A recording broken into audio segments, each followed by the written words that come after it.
Fala pessoal, beleza? Uns tempos atrás eu lembro, vocês devem ter lembrado também, que saiu uma manchete onde eles falavam que a OpenAI estava agora lançando um agente de inteligência artificial por uma bagatela de $20 mil por mês.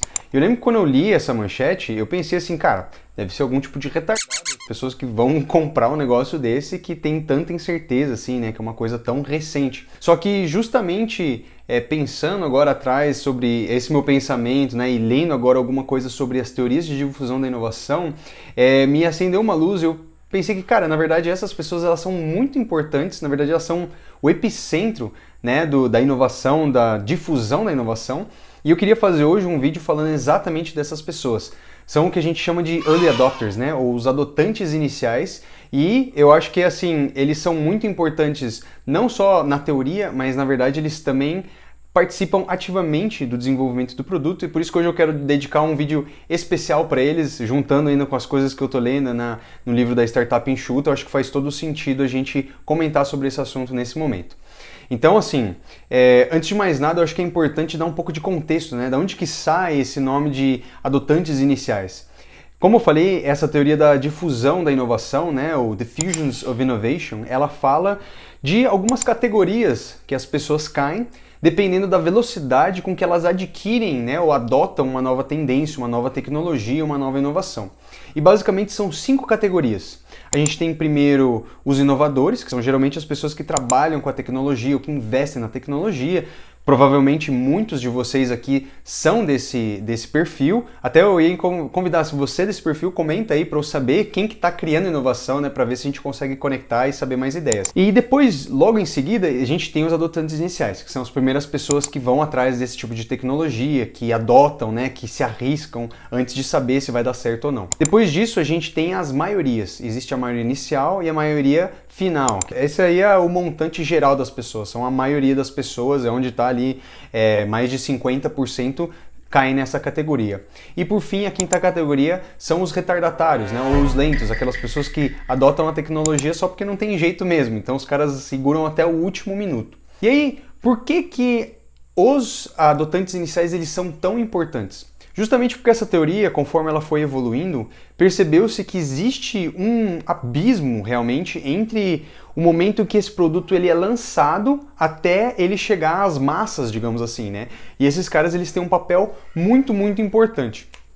Então, antes de eu explicar para vocês qual que é o papel importante, eu queria comentar sobre 2 tipos de adotantes iniciais que existem, e eu categorizei eles dessa maneira. Não é uma teoria oficial, mas eu vi, pelo que eu fui lendo, né, eu consegui categorizar ele desse jeito, para que vocês possam entender um pouco da cabeça desses adotantes iniciais. A primeira história que eu vou trazer para vocês é de um cara chamado Greg Packer, é um cara dos Estados Unidos, e eles chamam ele de homem das ruas, né? Na verdade ele é como é que eu vou dizer, é um cara que espera nas filas profissionalmente, né? Ele adora ser o primeiro nas filas, ele faz isso para várias coisas.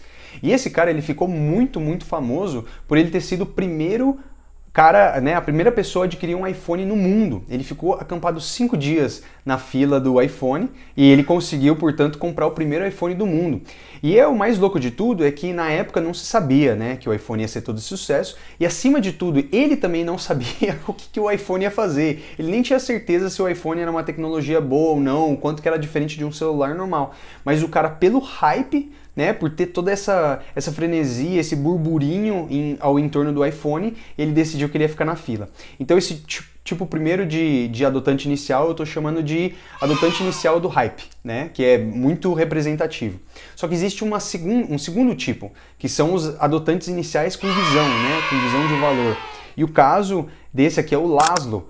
O Laszlo foi o primeiro cara a fazer uma transação com o Bitcoin do mundo. Ele usou 10 mil Bitcoins lá em 2009 ou 2010 para comprar 2 pizzas, que era o equivalente a $41 naquela época. Ou seja, menos de 1 centavo de dólar as Bitcoins valiam naquela época, e ele já estava fazendo uso dessa tecnologia, né, querendo estar à frente. Ele foi o primeiro a fazer essa compra. Então é um cara que, diferente do Greg, ele não estava fazendo só pelo hype, ele estava fazendo porque ele estava envolvido nessa tecnologia. Inclusive ele era um dos desenvolvedores da Bitcoin. Então ele tinha essa visão, ele tinha essa perspectiva de futuro, ele queria trazer isso para frente, então ele foi lá e utilizou antes de todo mundo. Então tem essas 2 categorias. E por que que esses caras eles são muito importantes, né? Eles têm várias categorias que são diferentes da grande massa. Eles são pessoas que são muito chamadas primeiro por essa sensação de serem os primeiros, né? Eles têm um chamariz especial quando eles dizem assim, cara, vagas limitadas, né? Tem poucas vagas, é uma lista exclusiva, é para um teste beta, uma lista de espera. Putz, isso aí são palavras que os caras eles ficam chama muito a atenção deles, né? Para isso para eles não tem muito comparativo de valor. Isso é o mais importante, o mais essencial, especialmente se é numa área de interesse. Porque esses caras, eles sempre habitam, né, ambientes específicos e geralmente você consegue esses caras em nichos muito claros, né, em grupos de pessoas que estão lidando com problemas ou que estão lidando com algum tipo de tecnologia, alguma coisa que tem muitas dores, né, que ainda não foram resolvidos, ou algum nicho que tem muita curiosidade, tem muita coisa que pode ser feita. Então, quando se tem essa notícia de, pô, é alguma coisa diferente, alguma coisa exclusiva, todo mundo fica de olho aberto, né, e esses caras, eles são os primeiros a adquirir.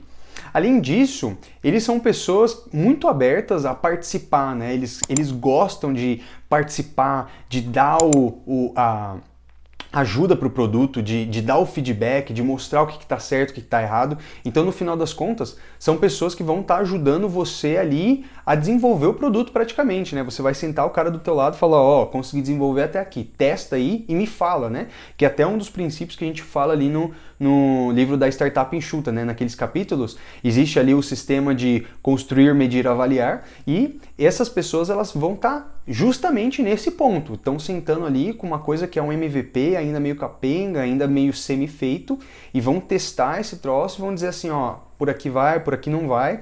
E eles gostam disso, né? Esse feedback para eles dá uma sensação de que eles estão construindo junto o produto, estão construindo junto alguma coisa que um dia pode ficar muito maior. E essa é outra coisa, né? São pessoas que gostam de ter essa perspectiva de que algo pequeno hoje pode se tornar algo majestuoso, algo que transforma o mundo no futuro. Então eles gostam de trabalhar com essa perspectiva, né? Gostam de saber que hoje em dia o negócio talvez esteja meio capenga, esteja 80% feito, mas amanhã isso pode ser um negócio que transforma o mundo, como foi o cara do Bitcoin, né? Pô, valia 0,41 centavo naquela época e hoje vale 80 mil dólares, né? 100 mil dólares, sei lá, dependendo da época que você está assistindo isso. Então, assim, um negócio absurdo, né? Ele participou dessa história e para ele isso foi muito importante.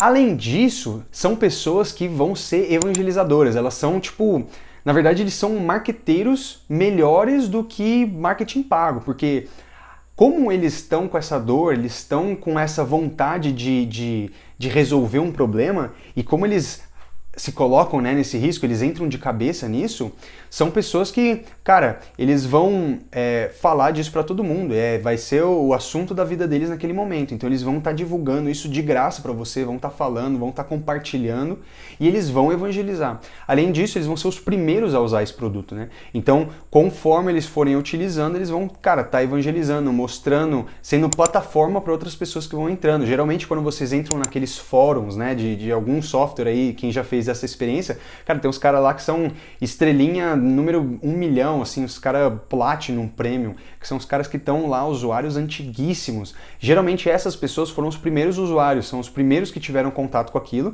então eles gostaram tanto, se envolveram tanto, que aquilo virou às vezes até a vida do cara, ele começou a desenvolver a partir daquilo, e ele sabe de tudo, sabe cada cantinho que tem do teu produto, do teu desenvolvimento, e eles vão ensinando, é uma comunidade autogerenciável, né? Além disso, eles gostam de saber que existem mais pessoas testando isso e trabalhar em comunidades, porque como eles estão ali envolvidos, aquele negócio vira meio que tipo uma paixão deles, que antes eles nem imaginavam, eles gostam de saber que existem outras pessoas, trocar ideias, ter essa sensação de comunidade logo no início, quando eles estão testando esse produto, né?